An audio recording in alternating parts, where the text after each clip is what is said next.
कराची में दहशत की एक और अलामत मिट गई। लियारी गैंगवार का सरगना गफ्फार जकरी पुलिस मुकाबले में हलाक। 1.5 घंटे तक जारी ऑपरेशन में बदनामे जमाना टारगेट किलर गफ्फार का साथी गैंगस्टर छोटा जाहिद भी मारा गया। कार्रवाई में सब इंस्पेक्टर समेत 2 एहलकार जख्मी हुए। फायरिंग की जद में आकर गफ्फार जकरी का 3 साल का बेटा भी जान भाग हो गया।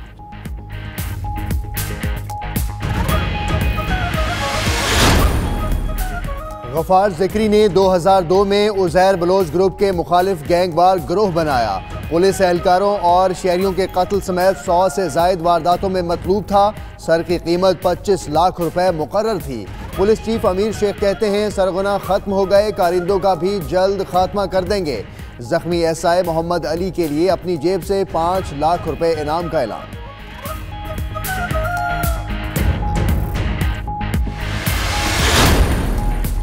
कराची वालों का आए रोज नया इम्तिहान। शहर में बिजली का एक और बड़ा ब्रेकडाउन। 80% हिस्से की बत्ती गुल के इलेक्ट्रिक के 2 मेन सर्किट ट्रिप हो गए। बिजली में 2 से 3 घंटे लगेंगे, हुकाम का मौकिफ। बिजली बंद होने से धाबेजी पंपिंग स्टेशन से आने वाली 72 इंच कुत्र की पाइपलाइन भी फट गई। शहरी पानी को भी तरसने लगे।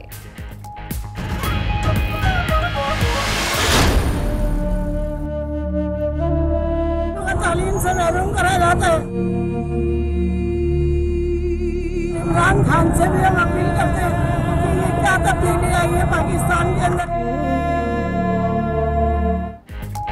कराची पीआईबी कॉलोनी से लड़की लापता वाक़े का ड्रॉप सीन। पुलिस ने मैट्रिक की तालबा और दोष को सरजानी टाउन से बाजियाब कर लिया।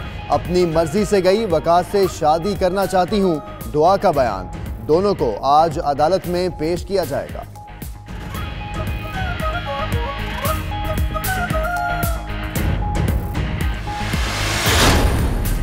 लाहौर समेत पंजाब भर में तजावुजात के खिलाफ ऑपरेशन का तीसरा रोज। जौहर टाउन शमसानी रोड पर कब्रिस्तान की जमीन वागुजार, घर और भैंसों के बाड़े गिरा दिए गए।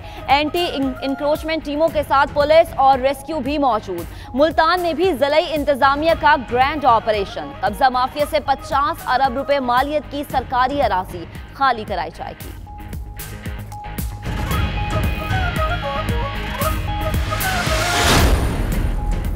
वज़ीर आज़म इमरान खान की ज़ेर सदारत वफाकी काबीना का इजलास आज होगा। 6 निकाती एजेंडे में सऊदी अरब के साथ ऑयल रिफाइनरी की तामीर का MOU भी शामिल। तुर्की के ताउन से नेशनल स्किल यूनिवर्सिटी के मुआहदे समेत दीगर अहम फैसलों की मंजूरी का भी इम्कान।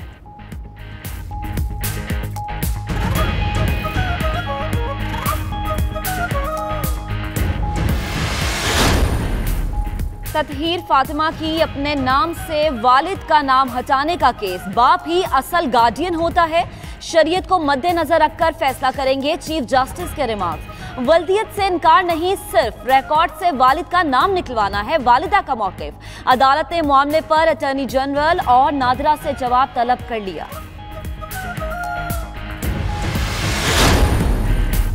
जाली अकाउंट से मनी लॉन्ड्रिंग का मेगा स्कैंडल। बैंकिंग कोर्ट ने 5 मफरूर मुल्जिमों को इश्तिहारी करार देने और उनकी जायदाद कुर्की का हुक्म दे दिया। अवामी मकामात पर मुल्जिमान के इश्तिहारात चस्पा करने की हिदायत। FIA अब मुल्जिमान के रेड वारंट जारी कराएगी।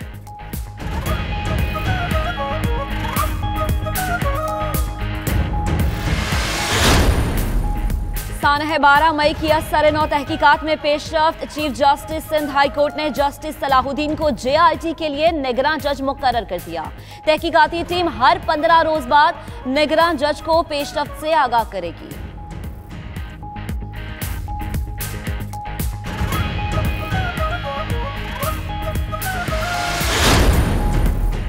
हनीफ अब्बासी की काल कोठड़ी फिर तब्दील। अडयाला जेल से अटक मुंतकली हुई, अब कोट लखपत जेल लाहौर पहुंचा दिया गया।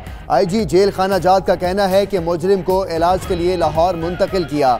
मेडिकल चेकअप के बाद PIC या सर्विसेज अस्पताल दाखिल करवाने का फैसला होगा।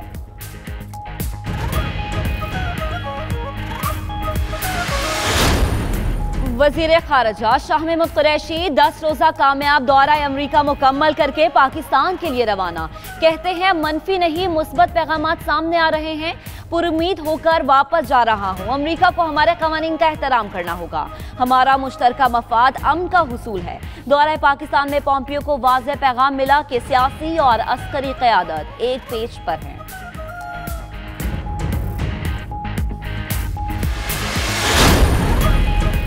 बरतानिया में बेनामी जायदादों का नया कानून, अदालत में चैलेंज करने वालों को शिकस्त। बरतानवी नेशनल क्राइम एजेंसी ने मुकदमा जीत लिया।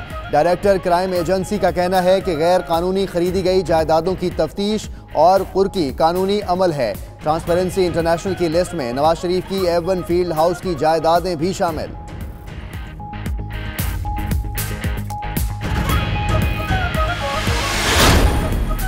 चकवाल के इलाके में खतरनाक मंजर, वाटर सप्लाई लाइन में पेट्रोल मिला, पानी आने से आग भड़क उठी। इंतजामिया की बेहिसी के बायस किसी भी बड़े हादसे का खदशा जाहिर कर दिया गया।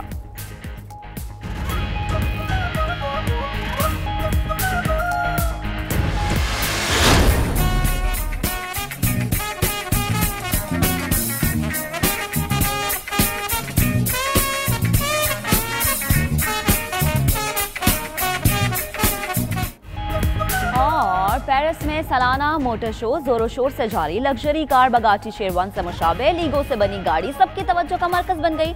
हजारों ब्लॉक से बनने वाली गाड़ी का वजन 1500 किलोग्राम और 30 किलोमीटर फी घंटा की रफ्तार से चलती है।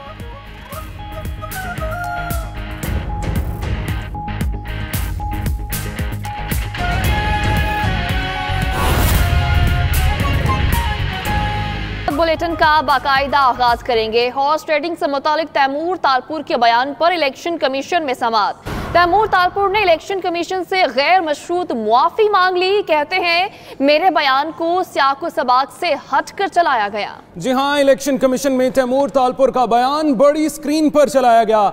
इसी हवाले से हम बात करेंगे। फहीम अख्तर हमारे नुमाइंदे हमारे साथ मौजूद हैं। फहीम, हमने देखा कि सियासतदानों की जानिब से पहले बयान आता है, फिर ये कह दिया जाता है कि सियाको सबाक से हटकर चलाया गया। अभी क्या मौक़िफ़ अपनाया है तैमूर तालपुर ने? जी बिल्कुल, इसे कह सकते हैं कि पाकिस्तान पीपल्स पार्टी के जो एमपी हैं तैमूर तालपुर, वो अपने बयान से मुकर गए हैं और उन्होंने यू टर्न लिया है। इलेक्शन कमीशन ऑफ पाकिस्तान में इस केस की समाअत हुई तो तैमूर तालपुर का कहना था कि उनके बयान को सियाको सबाब से हट कर चलाया गया है और उन्हें किसी पर जाती इल्जाम नहीं लगाया, बल्कि उनके वकील की जानिब से ये कहा गया कि तैमूर तालपुर ने हॉर्स ट्रेडिंग से मुतालिक जनरल बात की थी। तो इलेक्शन कमीशन ऑफ पाकिस्तान से उन्होंने गैर मशरूत माफी भी मांगी। ताहम इलेक्शन कमीशन ऑफ पाकिस्तान की जानिब से कहा गया कि एक दरख्वास्त आपके खिलाफ दायर हो चुकी है, उस पर फैसला एक साथ करेंगे। चीफ इलेक्शन कमिश्नर ने रिमार्क्स किए कि ज़माने से ये बात चल रही है कि सेनेट इंतखाबात में हॉर्स ट्रेडिंग हुई। हम चाहते हैं कि हमें कोई सबूत मिले ताकि हम उसके खिलाफ कार्रवाई कर सकें। लेकिन तैमूर तालपुर के वकील की जानिब से ये कैटेगोरिकली कहा गया कि उन्होंने कोई ऐसा बयान नहीं दिया, उनके बयान को सियाको सबाब से हट कर चलाया गया है। तो इलेक्शन कमीशन ने इस केस की समाअत 18 अक्टूबर तक मुलतवी कर दी है और कहा है कि जो इलेक्शन कमीशन ने आज खुद नोटिस लिया है उसका और जो दरख्वास्त दायर हुई है उस पर एक साथ फैसला सुनाया जाएगा। जी, तैमूर तालपुर ने इलेक्शन कमीशन से गैर मशरूत मुआफी मांग ली है। फहीम अख्तर, अपडेट्स के लिए आपका शुक्रिया।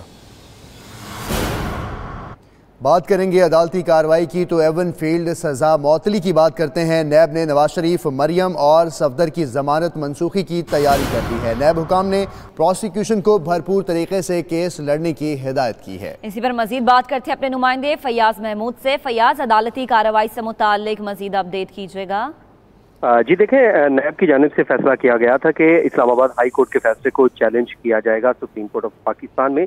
तो नैब को इंतजार था इस्लामाबाद हाई कोर्ट के तफसीली फैसले का, जो कि कल आ गया है, जिसके बाद नैब ने उस फैसले की फौरी तौर पर तस्दीकशुदा कॉपी भी हासिल कर ली है, जबकि नैब हुक्काम की जानिब से, आला हुक्काम की जानिब से प्रोसिक्यूशन को हदायत भी जारी कर दी गई हैं कि भरपूर तरीके से सुप्रीम कोर्ट ऑफ पाकिस्तान में केस को पेश किया जाए और जो भी इस्लामाबाद हाई कोर्ट के फैसले में, तफसीली फैसले में कानूनी हुक्म रह गए हैं उनको पर इन्हिसार करते हुए इस केस को पेश किया जाए और ताकि तीनों नवाज शरीफ, मरियम नवाज और कैप्टन सफदर की जमानतें मनसूख करवाई जा सकें सुप्रीम कोर्ट ऑफ पाकिस्तान से। इस सिलसिले में सही, ठीक, फयाज महमूद हमें अपडेट कर रहे थे, बहुत शुक्रिया आपका।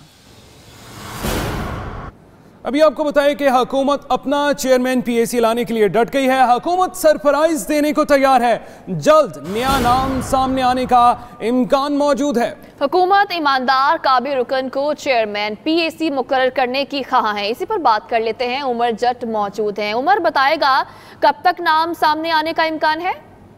जी बिल्कुल, आइंदा चंद रोज में पीएसी के जो चेयरमैन है उनका नाम सामने आ जाएगा। इस पर कन्फ्यूजन जो है वो काफ़ी क्रिएट हुई, क्योंकि पार्टी में भी पाकिस्तान तहरीक इंसाफ की अपोजिशन अपना कैंडिडेट लाना चाहती है पीएसी के चेयरमैन के तौर पर, और जो हुकूमत है वो चेयरमैन पीएसी है उस पर अपना जो है वो अपना चेयरमैन लाने के लिए कोशां है। क्योंकि फवाद चौधरी और जो चीफ व्हिप हैं पीटीआई के वफाकी हुकूमत के आमिर डोगर, उनके जो बयानात है उनमें भी पहले तजाद था। फवाद चौधरी ने बारहा कहा कि उन्हें एतराज़ है और वो अपना नुक्ता पेश कर चुके हैं जमात में कि जो चेयरमैन पीएसी है वो हुकूमत की जानिब से होना चाहिए, क्योंकि जो अब ऑडिट पैराज हैं वो तमाम वो हैं जो नवाज शरीफ की हुकूमत के थे। तो अब उनको जब देखा जाएगा तो उस पर शहबाज शरीफ का वहां पर मौजूद होना ठीक नहीं। तो अब फैसला ये किया गया है कि चेयरमैन जो पीएसी है वो ना तो अपोजिशन का हो ना ही हुकूमत जमात का हो, बल्कि वो इत्तेहादी जमातों में से हो और इंतहाई जो है ईमानदार और जिसके नाम पर किसी को भी एतराज ना हो, ऐसा नाम सामने लाया जाएगा। इसके लिए वज़ीर-ए-आज़म इमरान खान ने अपनी जो सीनियर क़यादत है उनको भी इससे आगाह कर दिया और आइंदा चंद रोज में एक ऐसा नाम ठीक है, जल्द नया नाम सामने आ जाएगा। उमर जट, बहुत शुक्रिया आपका।